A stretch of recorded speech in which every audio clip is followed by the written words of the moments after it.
Hükümeta Türkiye bihatina meha Ramazanê carek din tedbîrên hember belavbûna vîrusa korona zêde kirin.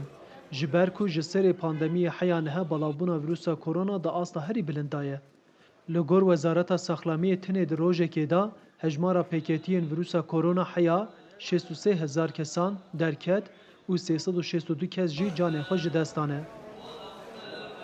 Li bajarê Wanê rûnişvan jî mîna bajarên din dibin tedbîran da rojî û nimêjên xwe dikin. Ev camiye yek ji wan camiyên herî mezin ya bajarê Wanê ye û ji ber ragihandina tedbîran rûnişvanên bajêr bi girsehî nimêj nakin. Kesên ku tên camiyê an ji hevdû dûr in an jî li malên xwe nimêj dikin.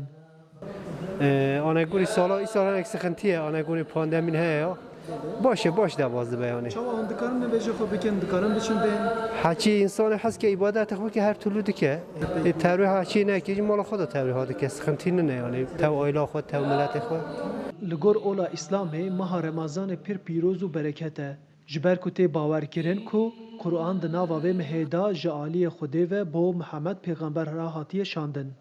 Lê rûnişwan dibêjin ku ji ber rêveberiya şaş ya welat ew di nava rojên zehmet da ne û nikarin debara malbata xwe bikin. Valla bu nevi ibadete xwe insan kadid her derece biketin ama Ramazan cidabine ve çe heye isal işsizliği heye bahati heye cembe tenikar ünit kiri hafta haştiya yu 200 hafta 200 haştiya ne az insana ki işçime işe da dıkabetim az çar uca ancak tenikar ünit kirim beş nefisimi jana.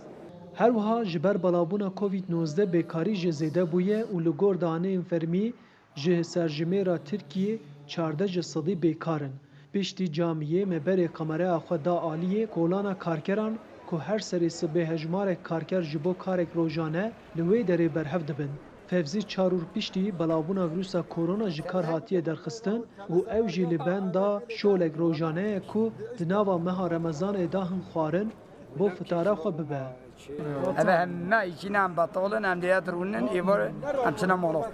Az mektebeki de bu. Eder xistim ku ne mer malak ve ne xoşi hatiye.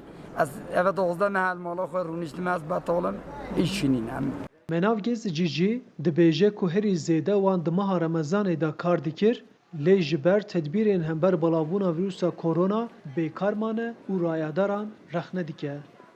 Evet 2 sala jajî virame hinek heval belki mehê carek çi kar ya naçikar.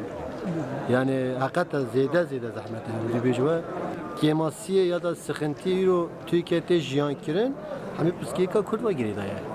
128,000 dolar wendane küva girê daye yek uçak radibe bilme kaç trilyon ela çi diyor ki. Hemî bir girê daye. Yani normalde em bêje sadece mesele ne hani tu biçe iş ya da idama seri xirabe da ta bir hize ahda xirab Meha Remezanê de di 12 Gulanê da biqede û di 13 Gulanê da jî cejna Remezanê were pîroz kirin. Li bendeyê ku heya wê demî hejmara pêketiyan bikeve û carek din tedbîrên hember Covid-19 were sist kirin. Arif Aslan, Dengê Amerîka, Wan.